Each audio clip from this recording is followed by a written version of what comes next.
Hi, this is Steve Butler again, and I wanted to show how it is incredibly impossible to believe that what I'm discovering about the Cherry Joe Bates case and the information that's involved on the envelopes that were sent with the she had Bates had to die letters is coincidence, and that it doesn't contain information that had to be closely held in the investigation and or available only to the killer or someone who knew the killer. Now I know there's been these talks about how some DNA was found and an anonymous person called in and said, "Oh, it was me. It was just a joke. I was young." They might want to revisit that person because obviously the envelopes were hand delivered because the stamps are on top of what would be the postmarks. It's not necessary that the person who delivered the envelopes is the killer, but that person knew who told them to deliver these letters. And the person that created these letters knew intimate details about the murders that either the police, closely held individuals, knew, or the person who killed her knew, or whoever put that person up to it. And I'm talking about intimate details. I've already detailed how it showed what happened in the library, and there's even more codes in here as to intimate knowledge of what was going on. There are pictures of who was in the library at the time. So I'm convinced that whoever did these envelopes is speaking from the first person. I can't prove that, but I want to show you more that this is not coincidence and that this is not a waste of time to go down this line of investigation. So let's get to what it is that I'm talking about. I was examining the envelope that was sent to the father. And because of my experience with the Zodiac investigation and their methods of coding, I looked at the envelope to see if there was any other distinguishing things that would allow me to believe that I could find a map, because they like to do maps of what took place with the murder. I specifically was looking for that. And I thought, well, the one they sent to the father might be the best choice. It's just because I have a lot of experience with what they do. And when I pulled that specific one up for Joseph Bates and I enlarged it, I noticed that the address of 4195 had this image. Now, you don't see it at first. That's the beauty of how this person, Albert Lee, works. It takes a minute for your eyes to adjust. But if you look closely at the 9, you see this thing up here. Don't pay attention to that. Pay attention to the eyes and the mouth and the head. That's a girl. That's his replication of Cheri Joe Bates.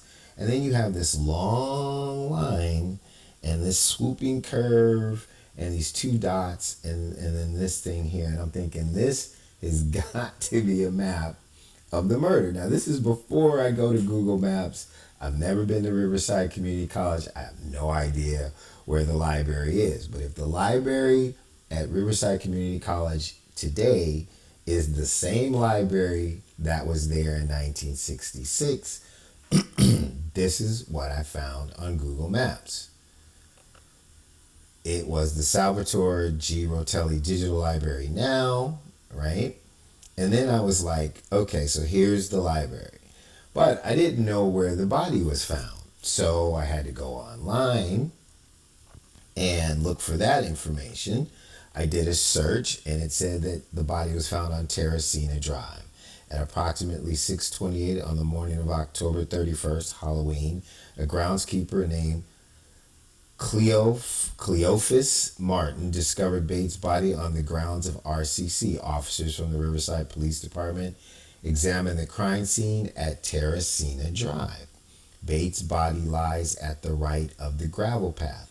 Cheri Joe Bates, 18, left the RCC library at 9 p.m. to head home in her little green Volkswagen Bug on Sunday, October 30th, 1966. At 6:30 the next morning, she was found dead, face down and fully clothed on the RCC campus in a dirt driveway on Terracina Drive between 2 unoccupied houses. Now, I don't know this area. I haven't been to Riverside Community College whatsoever. So I just picked a spot on Terracina Drive that came to an end, somewhere where it looks like there might be some houses, all right, that resembled the length of this little bar, right?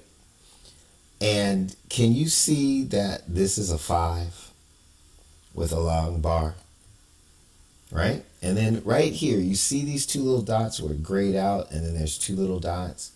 I believe that this is where he's saying he encountered Cheri Jo. This girl's face he puts right here, the two eyes in the mouth, right?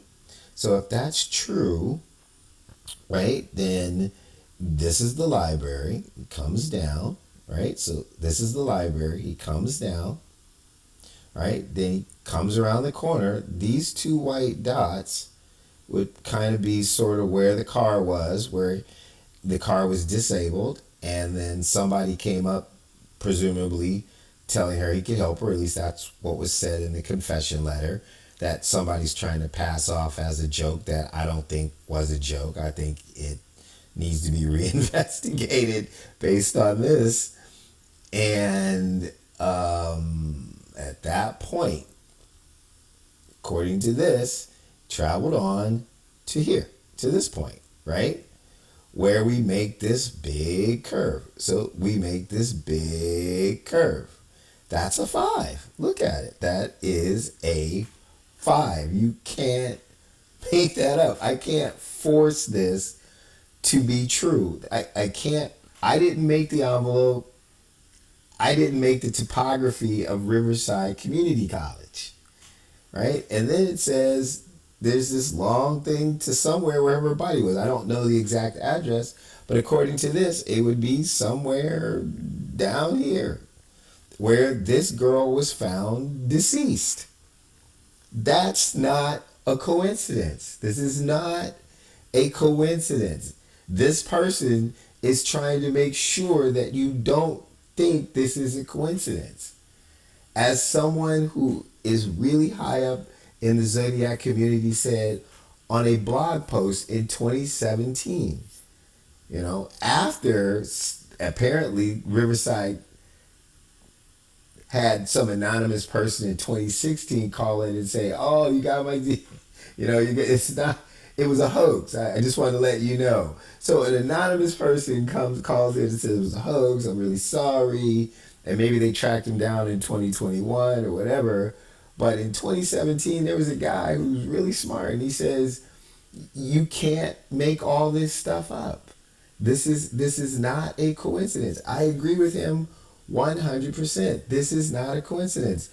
This drawing of a 5 connected to this long pathway to this girl whose eyes are gone, her mouth is gone, like her spirit has left her body, that she is deceased, that this is X marks the spot where she's deceased, maps exactly like what the police report and the confession and the witness statements say, and the topography of this small area. We're not talking about a large area. So one more time, if this is the same library as 1966, and this letter envelope that was delivered to Joseph Bates at 4195 via San Jose Street to this girl who was targeted, right?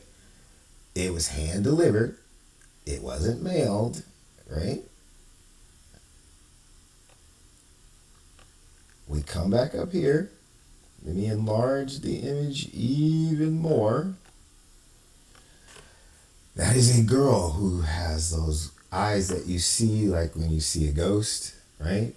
Her spirit has left her, and she's at the end of this road. So let's go backwards. So let's say this is where she was laying in the gravel, dead, and she comes back to here. So you come back to here, right? And then you make the loop, okay? Then you make the loop, right? And you come back to here. That would be here.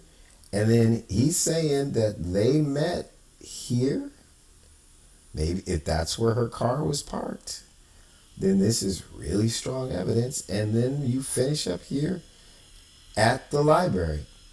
That is not coincidence. That is evidence. This is circumstantial evidence that continues to point to the fact that the author, the person who created these envelopes, had information that the killer would know or someone close to the killer would know. That's reporting firsthand. And the more I dig into this, it is a reflection of a person who was in the library, who did this deed. The details are incredible. I can also even find the R and H in here. I'll just show you real quick.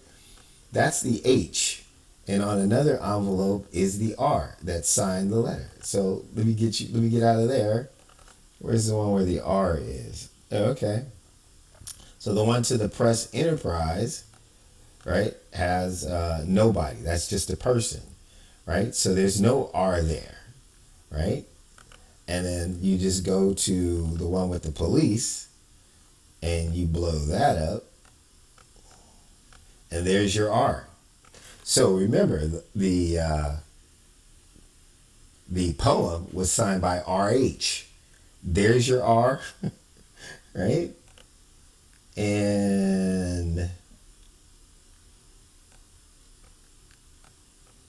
there's your H. And to make sure that it's R and H, when you blow this one up, there's nothing but a person.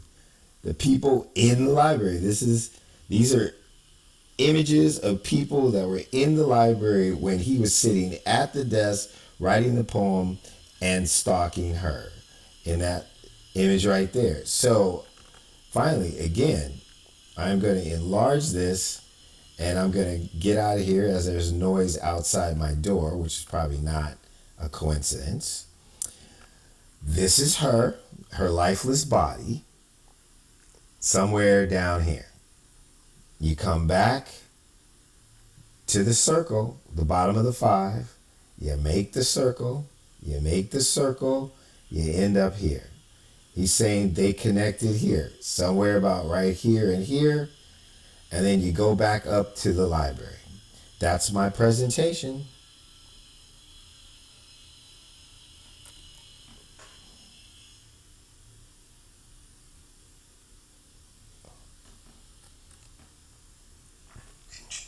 Hi, this is Steve Butler again, and I wanted to show how it is incredibly impossible to believe